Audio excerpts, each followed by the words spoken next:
Hey guys, today I will be discussing Tier 2 funding requests, specifically requests for equipment and supplies.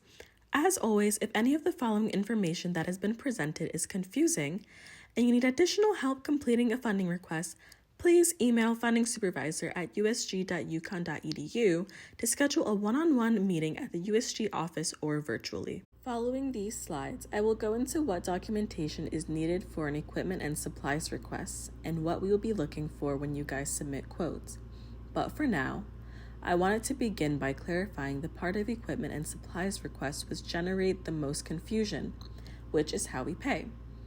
I will begin this discussion with Pro Cards. Pro Cards are university credit cards that are frequently used when paying for most of the equipment and supplies we order. Yet, there are a set of parameters that prevent us from utilizing them as our sole source of payment for equipment. We cannot use Pro Cards for orders over $5,000, and since they do have limits on them, we shy away from using them on large dollar amounts in order to not max them out. We also try not to use Pro Cards on vendors that we frequently use, as there's a better method of payment to go through for them.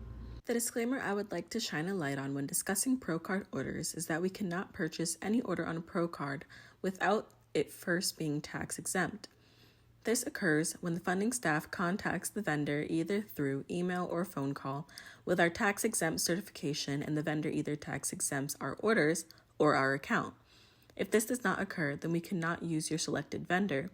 Therefore, please choose responsive vendors. The second method of payment that we use is Husky Buy.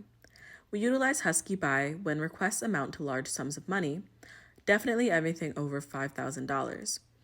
This process takes place by first providing the funding student staff with the full name of the vendor or contact person if it's a company, and email. We then give them a profile to set up in which they enter their business credentials. For assistance with this, they can contact Husky Buy support at uconn.edu or call 860-486-2289. Once the profile is set up and active for shopping, we then have a purchase order put in for the items the group requested.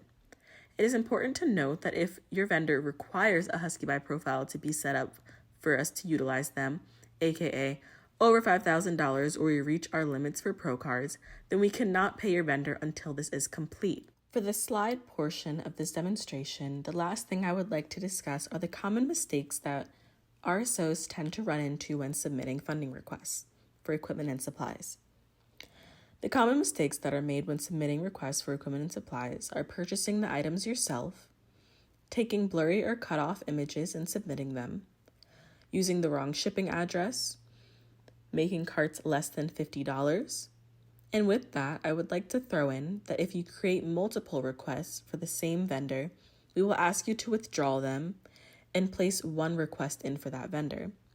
The reason is because we order carts depending on each request. We shouldn't be buying 50 items from Walmart 50 times instead of 50 items from Walmart only once. Next is attempting to use international vendors, not using correct purchase by dates in your requests. That's a huge issue that we see a lot when receiving requests. The purchase by date is the date that you expect the funding staff to purchase the items, not when you expect them to arrive. For example, if you are requesting something for an event, you should request the items be purchased a week or so before your event to ensure that they arrive in time. Continuing on with the list of common mistakes are ordering items that need refrigeration or are extremely large.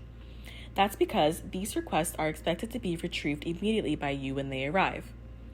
Not completing the RSO pre-purchase verification step. The longer you wait to complete this step in Quality Build, the longer it takes for us to have the capability of ordering your items. Not resolving old equipment or supplies. Before submitting any requests, you should have all duplicate inventory cleared with the comptroller and inventory director. That is, anything that is damaged, has wear and tear, and has been stolen. Giving the funding staff the incorrect email for Husky Buy accounts. When we ask for the email of the vendor, we are not asking for their assistants or someone else who will eventually have them handed in. This is because Husky Buy requires that the same email that is used to request a profile be the same one that sets up the profile. Lastly, Please, please, please complete any solid requirements before submitting a funding request. This is because we cannot give out any funding to groups that are frozen. A way to ensure this year-round is to have any new e-board members complete their training before the summer, since that is when they close. The funding staff and Solid do not run on the same schedule, and it is your job as an RSO to ensure that you read into both of our timelines and abide by them. In addition to discussing what you need to have when completing your request, I did want to delve into what the funding staff is looking for when reviewing your documents. I will start with a quote that is not directly from the vendor and that is made online by the RSO. The first mistake that is commonly made is having a quote that does not have all the pages. We need to be able to see all of your items in the cart with no cutoffs. Secondly, we should be capable of knowing who exactly we are buying from. This means having the vendor's watermark visible, and most importantly, their URL, so we know what to type into the search bar when replicating your carts. Next, make sure that the quote you provide has images of the items we will be ordering to ensure that we can verify their arrival at the office. Make sure the shipping address is reflective of the USG office to ensure correct shipping prices. This applies even when the shipping is free. Add 0 additional promotions, gift cards, or vouchers to your cart, as we cannot use them when we are purchasing. Lastly, we do not have Amazon Prime, so please do not expect next day orders. Lastly, I'll review direct quotes. You can obtain direct quotes from emailing vendors with all the items, quantities, and variations that you would like to have in a quote, or sometimes vendors will have a request a quote button on their website. The funding staff prefers direct quotes from your vendors to ensure that there are no hidden charges, which usually appear as freight charges. When reviewing direct quotes, we make sure that the quantities and descriptions in which you indicate on your request match the quote, and that the shipping address is correct, reflective of the USG office.